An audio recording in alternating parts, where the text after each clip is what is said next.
Bailey, can you talk? So Wintrust launched their ventures group not too long ago. And why did you guys decide to get into it? And talk a little bit about how working with a bank would be different than working with a venture capital firm.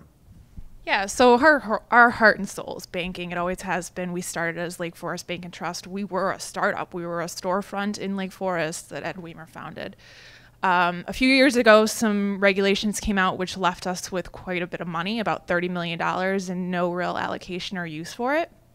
Our founder and CEO, Ed Weimer, started to see some stuff that he liked and he thought was cool and invested in it, one of which is a company that won a Chicago Innovation Award.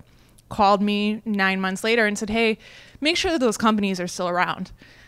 That very quickly became, hey, we should probably have an investment policy. And also, if we're going to invest in these companies, we're a bank, we should figure out how to lend to them too.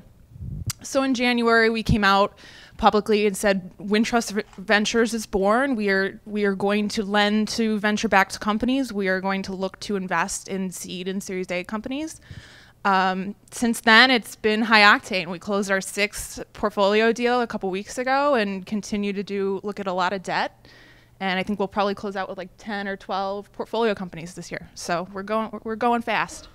Can just on venture debt, just because not everybody might totally understand that concept, can you talk a little bit about why and when? So typical loans, you're going to look at cash flow and you're going to look at assets. That's how typical commercial bankers lend.